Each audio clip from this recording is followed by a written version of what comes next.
श्रीगुरुभ्यो नमः। हरिः ओम्। भद्रं कर्णेभिः शृणुयामदेवाः, भद्रं पश्येमाक्षभिर्यजत्राः, स्थिरैरङ्गैस्तुष्टुवागंसस्तनूभिः, व्यशेमदेवहितं यदायुः। स्वस्ति न इन्द्रो वृद्धश्रवाः, स्वस्ति नः पूषा विश्ववेदाः, स्वस्ति नस्तार्क्ष्यो अरिष्टनेमिः, स्वस्ति नो बृहस्पतिर्ददातु। ॐ शान्ति शान्ति शान्तिः. Dear devotees, as you all know, we are discussing the source of creation according to the Prashna Upanishad. The Kabandi, one of the disciples, asked the guru called Pippila how these beings got originated, means how this creation got started. This is the fundamental question which was asked by him. For that, the Pippila started answering. He spoke of 4 stages of creation, or the Prashna Upanishad speaks of 4 stages of creation.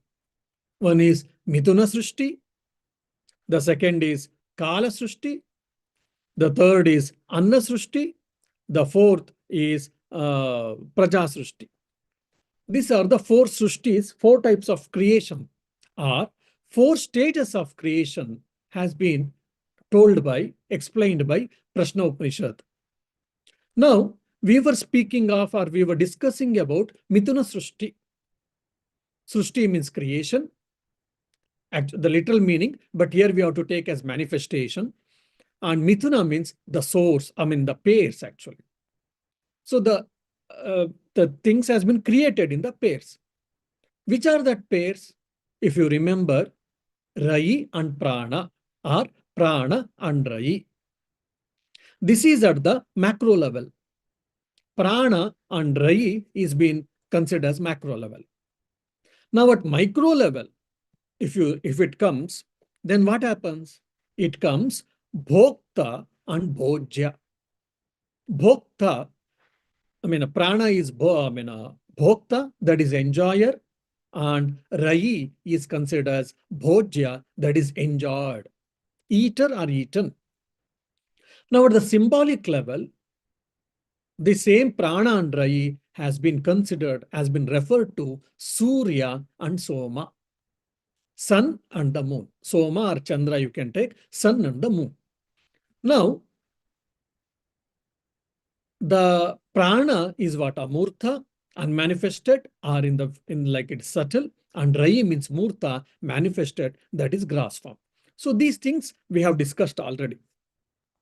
Now, we also saw the prana and what is Rai and what is prana in the 5th verse.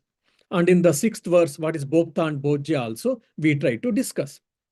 And now 7th verse just I had mentioned. Now just I will discuss about it and we will start today's class.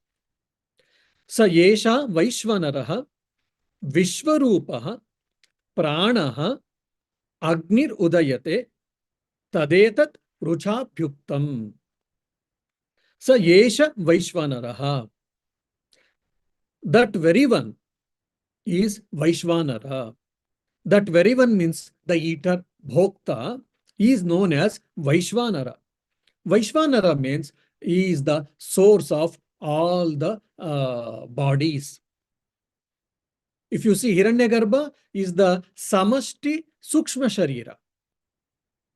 Vaishvanara means Samashti Stula Sharira, cosmic gross bodies.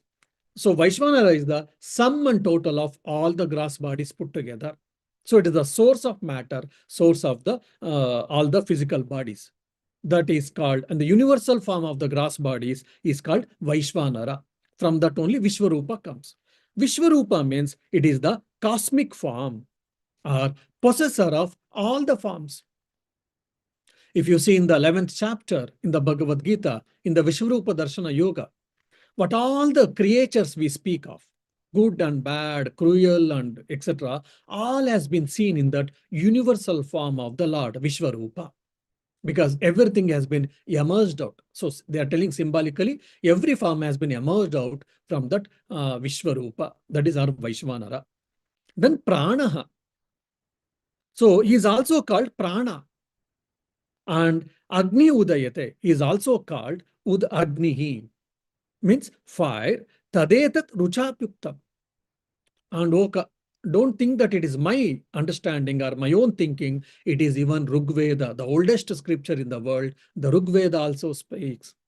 So I was speaking that how they were open-minded because they belong to Atharvana Veda, and but still they are quoting the Rigveda. So they were so open-minded.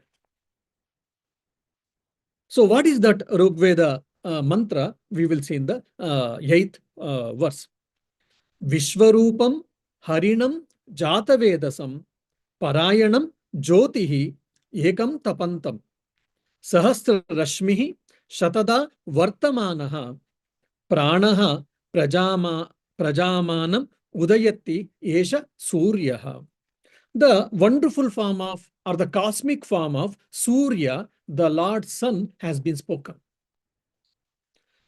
The knowers of Brahman, they say that the Vaishvanara is the possessor of all forms, full of rays, endowed with illumination, the result of all, the single light and the radiator of heat. It is the sun that rises, the sun that possessor of 1,000 rays, exists in 100 forms and is the life of all creatures. Okay, we'll go for details now.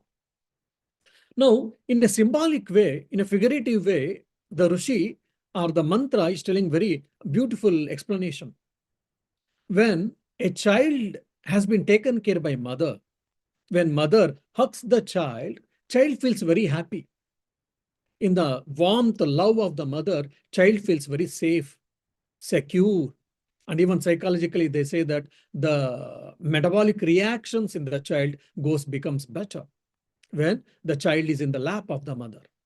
Why? Because child, with the touch of the mother, child feels, I am secure, I have been taken care, I have been protected, and etc. etc.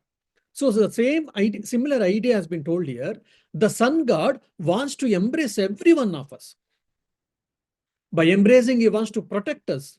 He wants to nourish us. As a result, he has risen, and with his 1,000 hands, or thousands of hands, he is embracing every human being, or every being, or every living creature, or everything in this universe, because he wants to help everyone.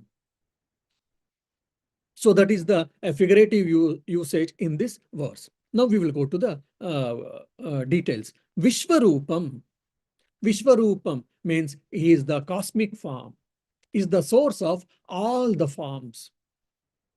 So Vishwarupam means is the source of all forms. Harinam. Harinam means golden rays. So if you see when the sun rises, how it will be? A golden hue color, we all speak. We all know that. So Harinam means he has got golden rays. Okay. Jatavedasam. Jatavedasam. In the Durga Sukta also we use Jatavedasam. We use Jatavedase Sunama Vama Soma Marati Yate Yadeyatina Veda. So here Jatavedasam means omniscient or Sarvagna. He knows anything and everything in the world. There is nothing else is left out which he doesn't know. Now, I am good at computer. I am master of computer. That doesn't mean that I know the arts, I know the science, or I know the drama. Now, someone is good at spiritual Vedantic knowledge. He or she may not know the calculus or analytical geometry or maybe economical theory or whatever. How much ever we are good, how much ever we are educated, and how much ever we are well informed, we don't know anything and everything. Our knowledge is limited. But whereas here is Jatavedasam, means he is all-knower, is omniscient, is Sarvagna. Parayanam. Parayanam is a beautiful word actually. Para ayanam, parayanam. Ayanam means a place. Para ayanam means it is the best place to reside. Now we go travel for 1 week, 2 weeks, and for an example, in this week's I mean, Monday was a St. Bridget's Day, government holiday, bank holiday. Many had planned to go out. So they went Friday evening or Saturday morning for 2, 3 days. They went for some travel and they came back. But when they come back to house, they feel relaxed. Oh, finally, I have come back to my house. They might go and enjoy everywhere with a picnic, with a tour, 1 week, 2 weeks, 3 weeks. But once they come back to their house, they feel relaxed because it's the best place they think. It is a safe place, they think, most of us. So, Parayanam means it is the best place to reside. So, it is the resort of all the life systems.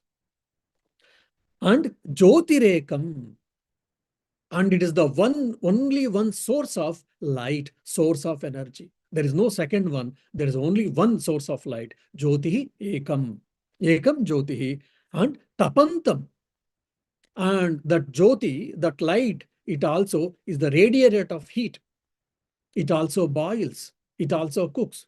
We all know that, especially in India or in Asia or in the hot countries or hot weather countries, how we get boiled when we go out, especially summer now, April, May and all, when we go either in India or in a Middle East countries and all, how much we get baked actually.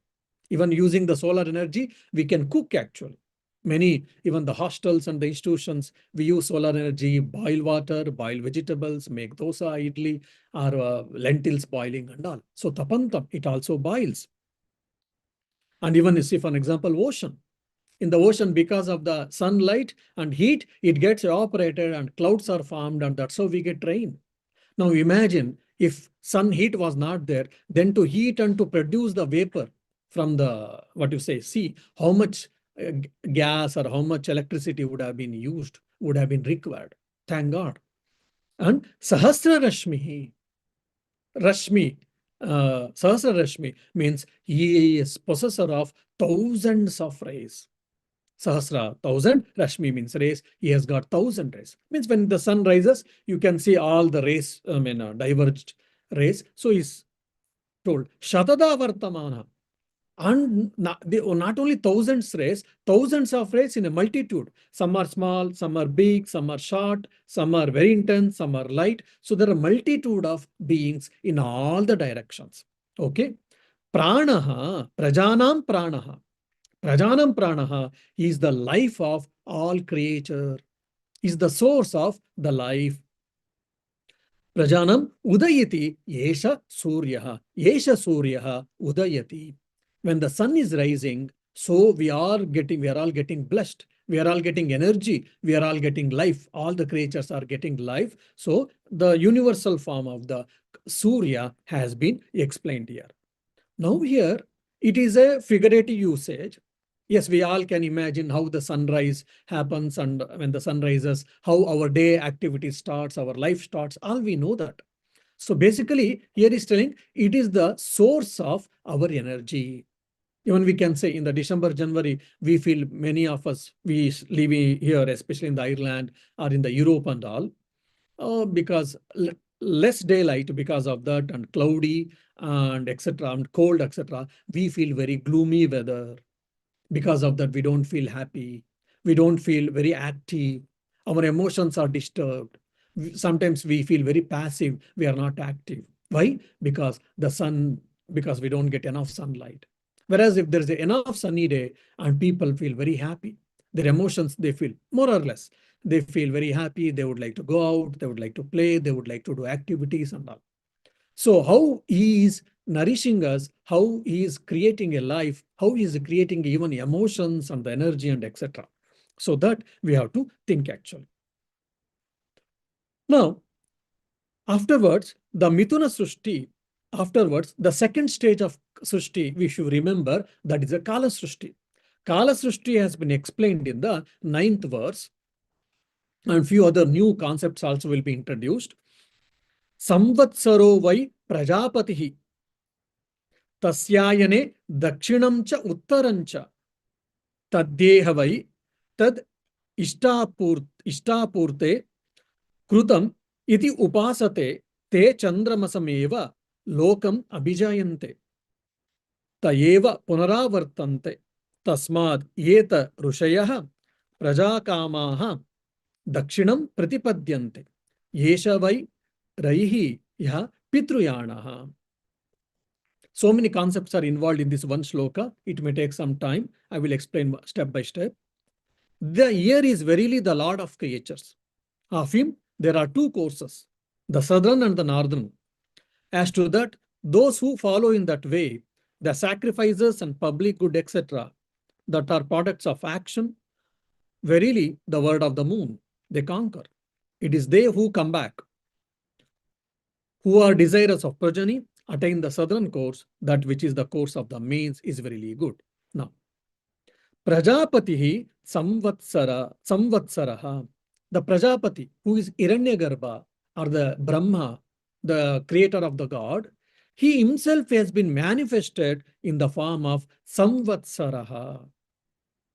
Now, the Hiranyagarbha, or the Brahma, or the Prajapati, he is manifesting himself in the form of Samvatsara. In the Samvatsara means year, actually.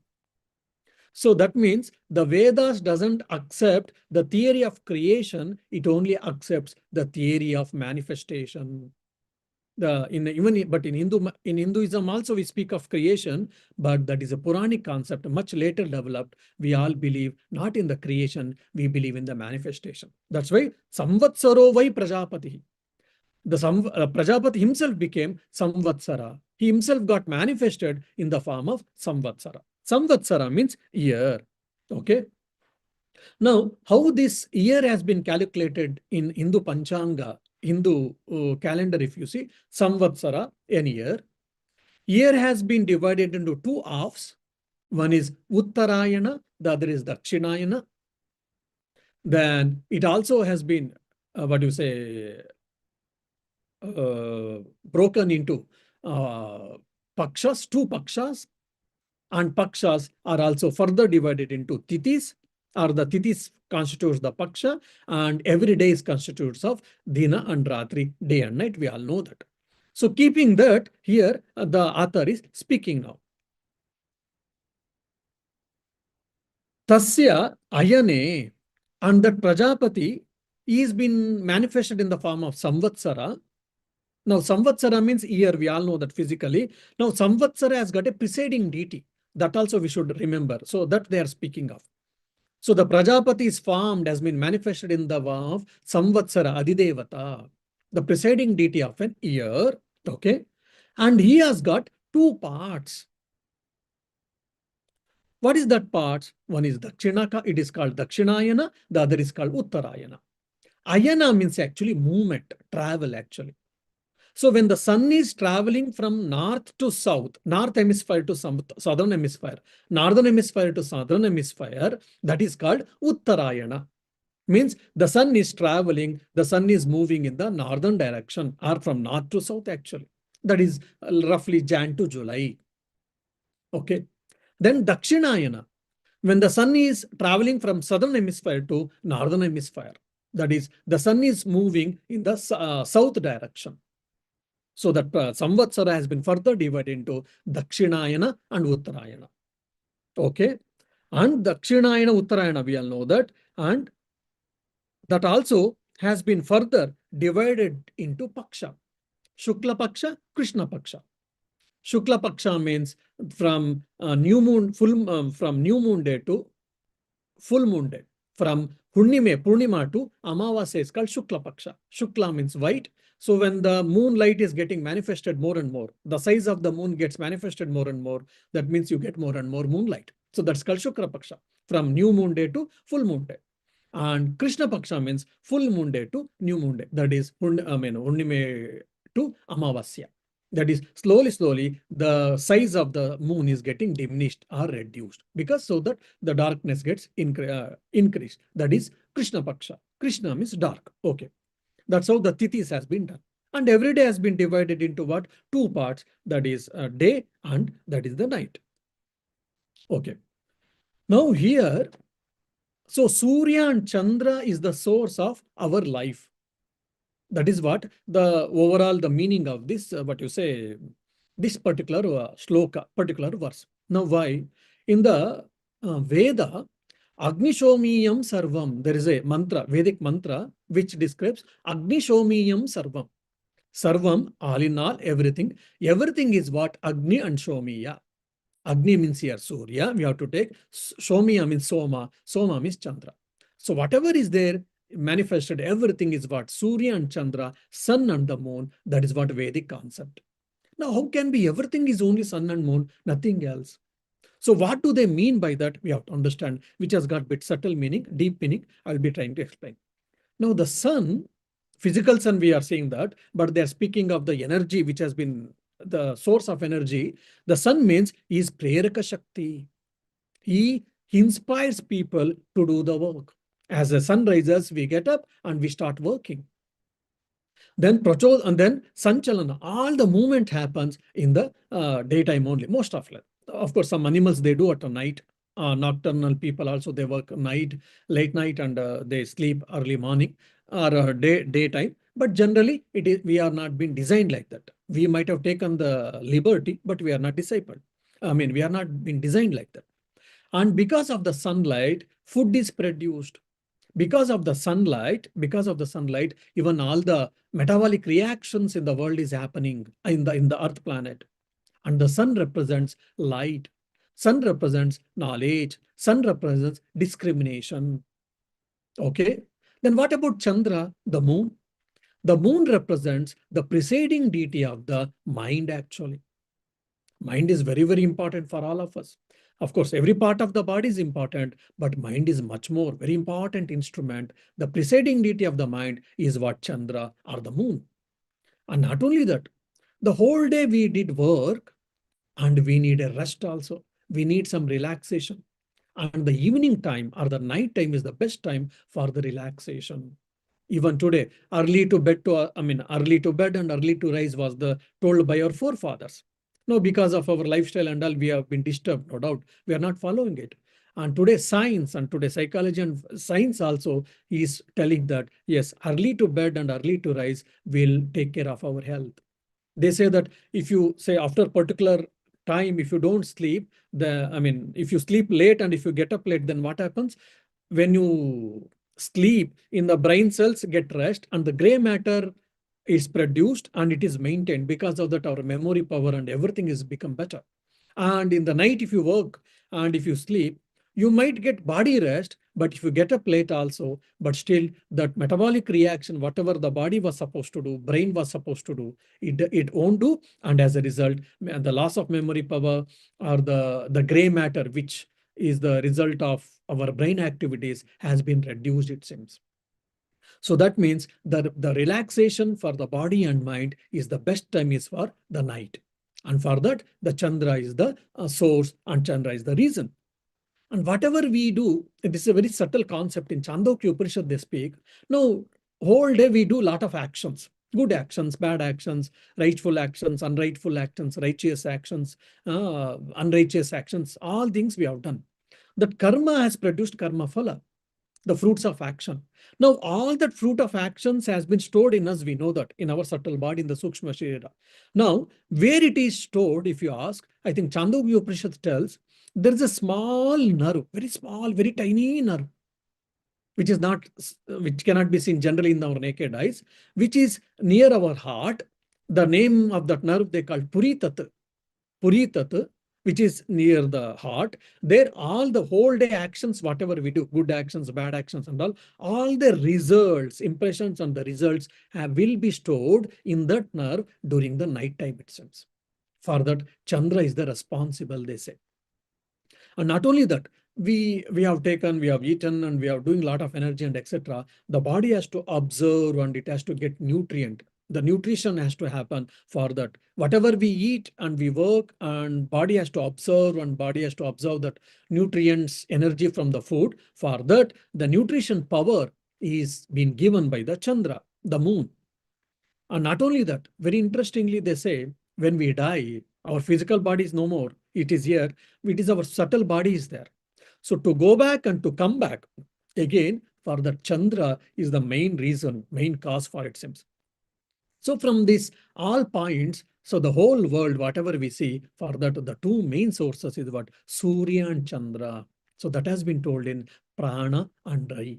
Now you can imagine that it's very symbolic and we are not able to connect. how the earth has been created or how the creation has been started, and they are telling prana and rayi, how it is linked. Now we can understand why they have taken the Surya and prana as the symbolic thing. We can understand here. Afterwards, they are telling Ishtapurta. Ishtapurta and all they are telling. What is that Ishtapurta? Now we have to understand. Ishtapurta is a one word actually. Ishtapurta means charitable activities. Charitable activities. I mean, there is a definition, but I'm giving the what is the extract of the definition. Ishta means Agnihotra. I mean, performing sacrifices, that is yajna-yagas, or doing upasana, doing meditation, prayers, worship, then Gayatri mantra, or we have got some dikshas, mantra dikshas, initiation we have taken, and we have to do upasana, we have to do the, I mean, spiritual practice as instructed by our gurus, all type of spiritual practices, worship, deity worship, everything comes under this Agnihotra. Then tapas. Tapas is penance, fasting, control of the body, control of the mind, control of sense organs, trying to lead ethical life, moral life. All things can be put under tapas. Satya, trying to be sincere and truthful, honest, integrated personality. And annadana, and helping the people or trying to feed the needy people. And atitya, taking care of the guest. When the guest comes, we have to take care of them, we have to feed them. All this is been considered or been classified under as ishta. Then digging wells. In the olden days, if you see, wells were digged, and bore wells are wells, and the tanks were built, ponds were built, and the temples are built.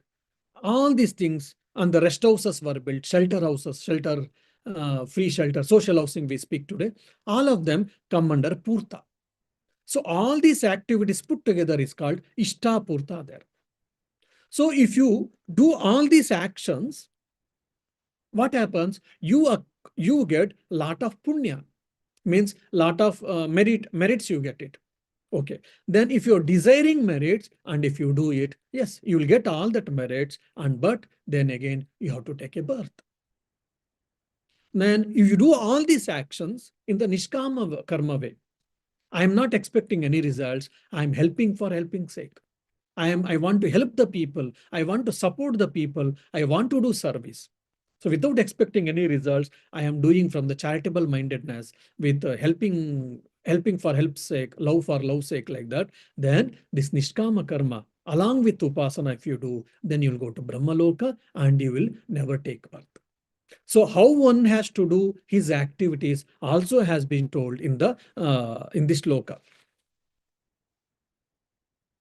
Tadyehavai tad ishtapurtam krutam iti upasate te chandramasameva lokam abhijayante.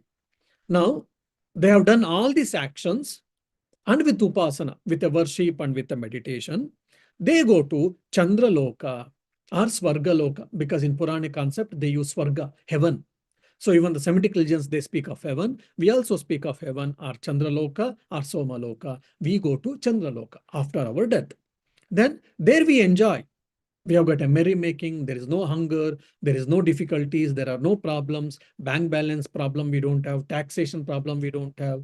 Or any other natural calamities we face. All these problems they don't have. Just enjoy, enjoy, enjoy. Till when? Till you finish your punya, till you finish your karma phala, fruits of action. Then afterwards, again, come back and start from zero, start from scratch. That's what is told. Saeva punaha eva vartante tasmat etat rushayaha. So when they finish their karma, exhaust their karma phala, punaravartante, they come back. Tasmat etat rushayaha. And this has been experienced, this has been found out by Rishis. Prajakamaha dakshinam pratipadyante. And uh, whoever wants to have the prajani, that is grosthas, householders only can desire for the prajani. And these people, they do such actions, and they takes the Pitruyana Marga. So if you remember in the Bhagavad Gita, this Shukla Krishna Gati Hete Jagata Shashvate Mate, they have spoken. Shukla Gati and Krishna Gati. Shukla Gati and Krishna Gati. Gati means path. So whoever does this work, and whoever does upasana, whoever does a meritorious works and with a ethical life and all, and they go in the Krishna Gati or Chandra Marga, they go and they enjoy and they come back. And if you don't want any of them, then you have to do in the selfless actions way. Apart from that, you should get Brahma Jnana or Atma Jnana. Then you will go to Surya Loka or you will go to Brahma Loka. Then you don't come back. Now it is up to us what to do and what not to do. Whether we should go to Chandra Loka or Surya Loka. Chandra Loka, going Pitru Loka, we say, or Swarga Loka. You go, enjoy, and come back. No, we don't want to go fine, but we don't want to come back. We don't want any more birth means, okay, they say the actions has been told. All these actions should be done in the Nishkama Karma way, in the selfless action way. Then also along with that, you have to desire for Atmagnana, desire for Atma, Jignasu, means intense desire for seeking liberation. You have to seek and you have to practice, you have to struggle for it. Then when our sadhana gets completed, what happens? Then you will go to Brahmaloka, then you will no more come and you will no more have birth and death. So here, Kala Srushti has been told. The Mithuna Srushti afterwards, Kala Srushti has been told. While explaining Kala Srushti, they are also telling how to do karmas, how to one should perform actions, one should perform upasanas. By doing that, what are you going to get and what you are not going to get. Then after one or two shlokas, again they speak of Praja Srushti. Let us see. Atha uttarena tapasa brahmacharyena shraddhaya vidyayamanam अन्विषयादित्यम अभिजयन्ते एतद्वै प्राणानामां एतत् ऋतम् अभिमयतेत् परायणम् एतस्मान् पुनरावर्तन्त इत्येष निरोधः तदेष श्लोकः. Again, by searching for the self through the control of the senses, brahmacharya, faith and meditation, they conquer the sun along the northern course. This is the result of all that lives. This is indestructible. This is fearless. This is the highest goal. For from this, they do not come back. This is unrealizable to the ignorant. Pertaining to this, here is a verse. So Dakshinayana, Uttarayana are Shuklapata and Krishna Paksha vyas. So now what is Krishna Gati or Chandraloka has been told. Now Shukla Gati, what it is, has been explained here. Atha, again, Uttarena. Uttara means we know. Uttarena means by proceeding towards the northern direction. Abhijayante. Ata Uttarena. Abhijayante. Conquer. How? Tapasa. By doing penance, by doing control of the mind, control of desires, control of instincts. Most of the time we live at the level of instincts. We are not supposed to live at the level of instincts. Then there's no difference between animals and us. Then from instincts, we should travel to intelligence. We should use our discrimination and we should do right things and we should leave wrong things. Then slowly, then if you progress, then you'll go to the intuition. So instinct, intelligence and intuition. This is what the life journey is. The goal of life is to manifest the divinity. Swami Vivekananda says, by manifesting divinity, I'll be traveling from instinct level to intelligence level or intelligence level to intuition level. This is what the life journey is completely. So tapasa, by doing a lot of penances, controlling the mind and taming the mind, etc. Brahmacharyena, celibacy and chastity. Now, the celibacy and chastity is completely different from the different walks of life. Whatever the chastity or celibacy has been told for brahmachari, for the bachelor, whatever has been discussed for householder, grihastha, and whatever has told or given prescribed for sannyasi, that is for monk or nun, it's completely different. We should not mistake. Now, all unmarried people are not brahmacharis, bachelors. Again, it's a very wrong concept. And all married people are not grihasthas. So if someone has to be brahmachari or brahmacharini, there are a lot of rules and regulations. And someone, a family person to be called as grihastha means, again, there are rules, regulations. And a monk has to be a monk. If he has to be as a monk, just by using akar robe, he will not be a monk. He has to follow the rules and regulations, conduct. By then only one can be monk or the nun. So brahmacharyena means celibacy. Celibacy, again, I'm saying that for different people, it is different walks of life. There are different things. So we should not get confused. Shraddhaya, by faith. Oh, because the Shastra scriptures have told how to do that. Otherwise, I'm not interested. Out of force, out of absent-mindedness, we should not do. Faith means with having belief, and not only that, with the positivity.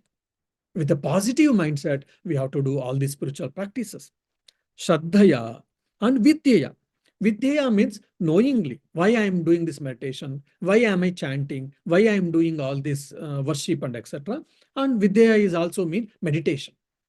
So not only actions, even meditation is upasana is also required. Then Anvishaya. Anvishaya means searching. Searching what? Searching for gold? Searching for diamonds? Searching for job? No. Anvishaya Atmanam. Searching for self. Oh, where is it available? In which country or in which market or in which mall? No, it is inside. It is in our side. It is our own nature. So searching for Atman means seeking the self. Who am I? Understanding, trying to know that. Then Abhijayante, already I told conquer or attain. Aditya, the sun. Yetatvai, this indeed. Uh, uh, Ayatanam. Ayatanam is resort. Prananam, take the resort of the sun god or of the prana. Etat amrutam, and this is indestructible. What do you mean by this indestructible? Means again, you don't come back. When you go to Chandraloka or Chandramarga or Krishna Patha, you come back. Whereas when you go to Surya Loka or Brahma Loka or Shuklagati, then you don't come back. That is why it is called indestructible. Okay? And because it is indestructible, Amrutam, and you attain immortality because of that, Abhayam means I will be free from fear. I need not to come back. I need to start my studies from kindergarten again. I need not to struggle. I need not to face all these dualities of the world. So that's why I am fearless. Abhayam and Yetat Parayanam. And this is the supreme goal to be attained for every being, for every creature actually. Yetasmat na punaha avartante. So that because of this, I will not come back. Okay. Yeshaha, this one is Nirodha. Nirodha means unrealizable to the ignorant. Foolish people, they don't understand. They don't understand. They don't realize this. Tat yeshaha shlokaha. And this is what the verse, even one more verse they will be telling in the next shloka, which they said, even through this shloka also, the same idea has been given. Now, Shukla Marga and Krishna Marga, Shukla Pata or Krishna Pata, two types of things has been told. Now, so here the Rishi is telling also that how one has to lead the life. What should be our goal? What should be our thinking? What should be our understanding? How one has to lead the life has been given. The framework of our life framework has been given in these two shlokas. So whoever desires self-realization, whoever desires they don't want to come back, who wants to attain atyantika dukkha nivritti, means complete cessation of all suffering by the how one has to lead has been told in the 9th and 10th sloka. In the 11th sloka, this is a new concept. You will be required some more probably information and other things. I will be taking in the next class. Om Shanti Shanti Shanti. Hari Om Tat Sat. Shri Rama Krishna Arpanamastu. Yeah, if you got any questions, I'll be happy to answer.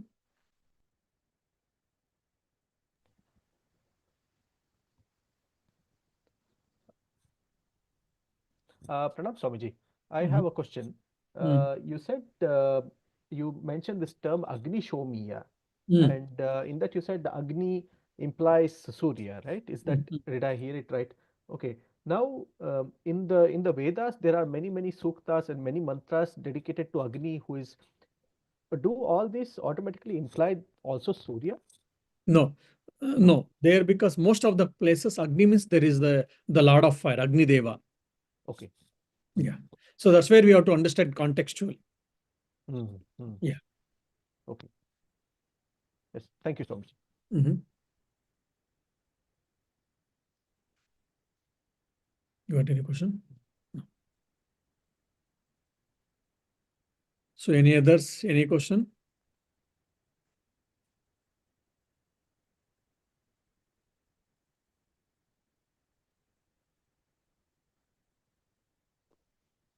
Yeah. So any effort is required in Brahmaloka to realize the self, or is that loka is equivalent to enlightenment? So you go to Brahmaloka, there is no other effort is required in just in a, I mean, in a, just it's a point of time. At some point, I mean, in some time when you go to Brahmaloka, you will be there, and in less sooner or later, you will attain the Brahma Gnana. Means you will be get liberated. Going to Brahmaloka itself is not enlightenment. Once you go to Brahmaloka, you will not come back. You will not return, and you will stay back after some time, whatever the time may be. After some time, you will attain moksha, you will attain mukti. You will attain moksha or mukti means what? Your sukshma sharira and kana sharira gets destroyed. Because according to the Upanishads, moksha is not any new attainment. Because already we ourselves, our real nature. Then why we are not able to understand and experience? Because of the ignorance. And there you will be pure person because of your doing a selfless actions, nishkama karma and upasana. Because of that, concentration of mind has been done. Lot of studies and tapas and etc. etc. you have done. So you are aware of your real nature and etc. So maybe little amount of spiritual practice was left out or whatever maybe. So you go there and you stay there for some time. Afterwards, you will get realization. That is called Krama Mukti in the Upanishads. There are three types of Mukti. One is Videha Mukti, second is Krama Mukti, third is Jivan Mukti. Jivan Mukti is while you are living in the body, in this mundane world itself, I experience whom am I. I am that Brahman, I understood, I experienced, but still I am living because of my prarabdha karma. So I may live 1 year, I may live 10 years, I may live 20 years. Once I die, then I have no more birth and death. That is called Jivan Mukti. Then the other is called Videha Mukti. Videha means Vigatam Deha, one who has lost the Deha. So at the time of death, I experience I am that Brahman. Or my ignorance is completely removed, destroyed. So when I leave the physical body, my subtle body and causal body gets dissolved. Then no more birth and death. That is called Videha Mukti. Krama Mukti means I have done a lot of sadhana, tapas, etc., etc. Most of my sadhana is completed. Then I go in this Shukla Gati and I go to Brahma Loka or Surya Loka here. You go to Surya Loka or Brahma Loka, you stay there. After some time, you get liberated. Either after some time you may get liberated, or at the end of the cycle of creation, you will get liberated. This is called Krama Mukti. So these are the three type of muktis which our Upanishads or our Shastra scriptures, they speak of.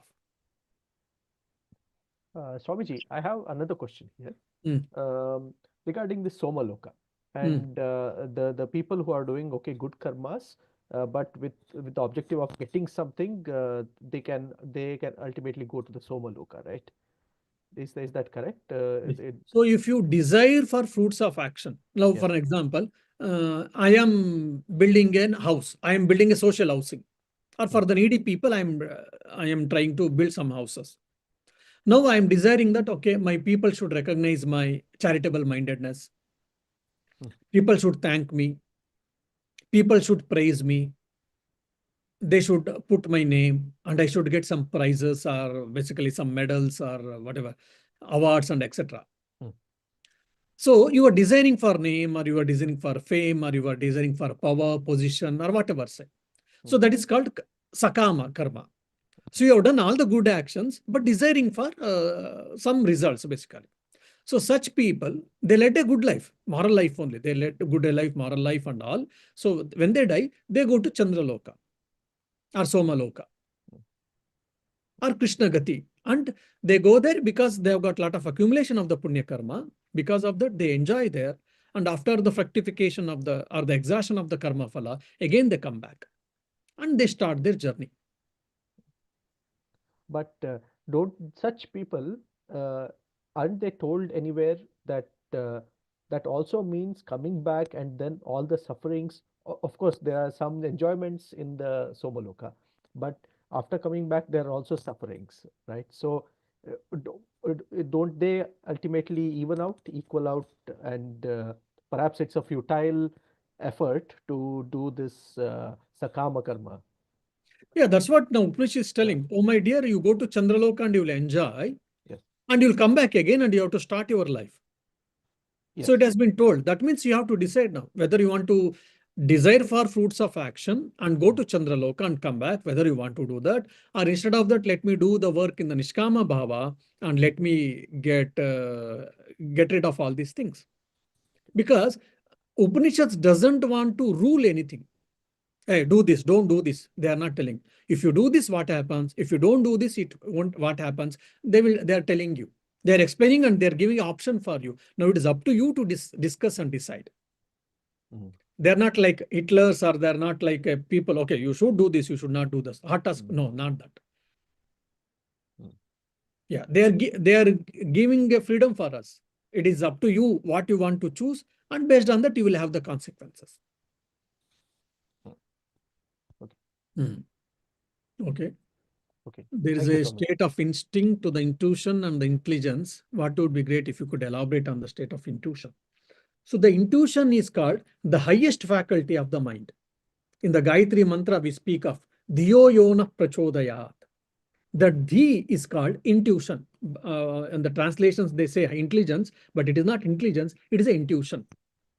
Buddhi or, what do you say? Chalaki, chalaki is different, but intelligence is something different. Smartness is also intelligence, but intuition is something different. For example, if you see in Swami Vivekananda's life, he experienced the microcosm and the macrocosm, both are one and the same. He had that wonderful experience in the Almora. So that was Vahu because of that intuition, power of intuition. Now, this Shukla Gati, Krishna Gati, our rishis were able to tell, were able to explain. How they were able to tell or explain? Because of the intuition. And similarly, for example, I think recently there was a beautiful discussion. Then they were explaining about a particular a drama or maybe a movie or probably some drama or movie basically. So how beautifully she has enacted, he has enacted, how, the characters have enacted and all they were discussing. I listened to all of them. I said, yes, from the art point of view, yes, they are marvelous. They're beautifully enacted. It is worthy to see. And people forget about the time. People forget about everything and they just get carried over from that. And they feel themselves in that particular place and they will feel happy and sad, all that emotions and etc. Okay. First point, they also felt very happy. And afterwards, I said, oh, my dear, is it not true that already we are having so many problems because of our shortcomings? Because of the attraction, because of the aversion, because of the jealousy, because of the hatredness, because of the selfishness, and whatever. The same thing has been enacted there. Because of selfishness, or hatred, or love, or attachment, or because of foolishness, or because of over smartness, people, whatever they are doing, all of that, isn't it? So this is what the life is. Now, if you want to get rid of all these things, then you have to go about it. Now, this is what you are going to the source. This is called the power of intuition. Intelligence, you are trying to analyze it. You are trying to analyze the situation. You are trying to understand the situation. You are trying to describe and etc. etc. Whereas you are instinctive, you simply react actually. You don't think, you don't analyze actually. But if you are intelligence, you try to analyze to a certain extent. You are try to hold on to yourself, hold on your emotions and all. But intuition, you go to the source, by doing which I can get rid of all these problems, all these dualities, and I can overcome all these things. That is what called intuition. Yeah.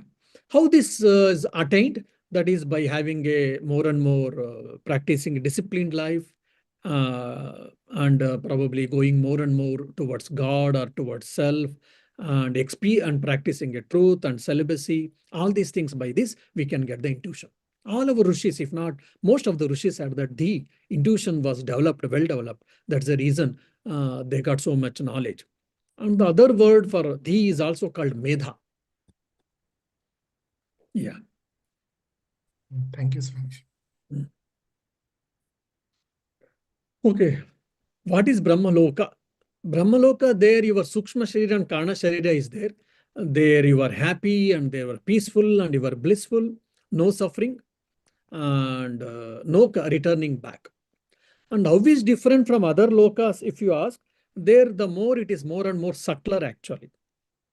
For example, from unicellular organisms to multicellular organisms, you can say that. So similarly, what is the differences? In the organism, there's a graded growth actually. So in this lokas, if the more and more above lokas you go, it becomes more and more subtle. The more and more you come below lokas, it becomes more and more grosser manifestation. So the subtlest world, if you see, that is called Brahmaloka. Yeah. Okay. Thank you.